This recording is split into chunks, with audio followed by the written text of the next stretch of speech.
Well, let's stay with an update on Pope Francis and bring in Fr Hugh O'Connor, who is Secretary General of the Southern African Catholic Bishops' Conference. Fr O'Connor, thanks very much for joining us. It's good to talk to you. And I imagine it is an anxious time for Catholics around the world for Pope Francis, who we've come to know as the People's Pope. Very definitely. Sorry about my voice. Very definitely, it is a time of anxiety for the Church. But we need to remember that the Catholic Church has been around for 2,000 years and has changed popes with regularity over those years. People have grown to know and love Pope Francis for his very human side, for his care for the marginalized, for the people who are left out, for migrants, refugees. Also, his great care for the environment. And that has made him very attractive to a lot of people. The Church, having had experience of these kinds of moments before, has all the necessary processes in place to cope and to deal with any changeover, any eventuality. So there is a certain confidence, a certain settledness in the fact that all will be well, as the mystic Julian of Norwich said, and that God's hand is in all of this, whichever way it works out. He's also a pope of firsts, isn't he, Fr O'Connor? The first pope to be, the first pope from the Americas, the first non-European to be named pope. He is, would you say, somewhat of a trailblazer? Look, I think every pope is a pope of his time. The office remains, but the challenges and the joys and the sorrows of the world around him change. And so he is called to respond as a person shaped by his own history. So Pope John Paul II reacted and led the Church through his experience of being Polish, of communism. Pope Benedict through his years of study, and now Pope Francis through his many years as an archbishop, a cardinal in Latin America, with the challenges there. So very much somebody who has responded to the world that he has found around him and done what he has felt under the guidance of the Holy Spirit is best for the Church. Pope John the 23rd, who called the Second Vatican Council, spoke about opening the windows of the Church.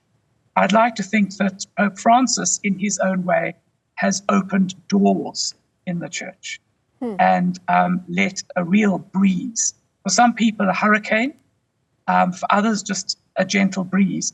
But he has responded as he felt fit in his time, with his background, listening to what the Church as synod is saying.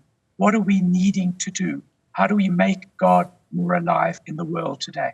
You say for some people a hurricane, for others a breeze, and for others a real sense of love and acceptance. You've already talked about his support for the world's poor and marginalized people, his political diplomacy, his care for the environment, and of course, we can't forget his open-mindedness towards the queer community.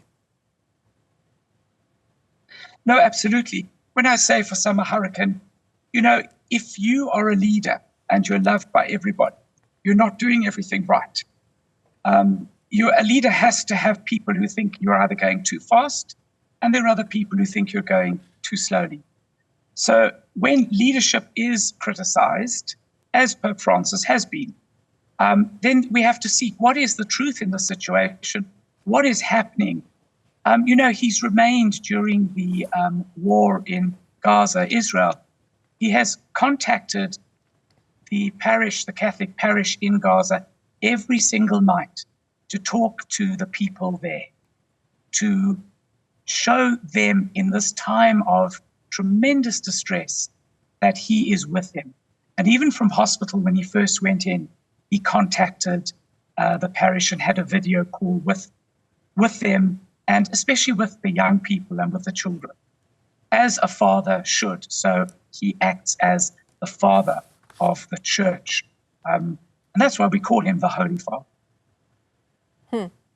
I think one thing that I've come to learn just from the Pope's condition worsening over the past few days is that he is particularly vulnerable to pneumonia, which he's currently suffering from. And I didn't know this, but as a young man, the Pope actually underwent a partial lung removal. Yes, yes. But that hasn't stopped him. That's been sort of one of the crosses that he's had to carry. He also took on, he was elected Pope at a rather advanced age. And I think the sense of urgency, the sense of mission has driven him forward. He's been prepared to travel in a wheelchair. He's prepared to come out leaning heavily on a stick or on somebody's arm. He knows that he is somebody that people want to meet, they want to see. He knows that he has something to offer. And so he hasn't held himself back from giving himself, in a sense, also sacrificing himself. Well, Father Hugh O'Connor, it's been a pleasure talking to you. Thanks very much for joining us this afternoon. Yeah, as you say, an anxious time globally as we get these updates from the Vatican. But Father O'Connor is the Secretary General of the Southern African Catholic Bishops' Conference as we continue to track the health situation insofar as Pope Francis is concerned, known popularly as the People's Pope.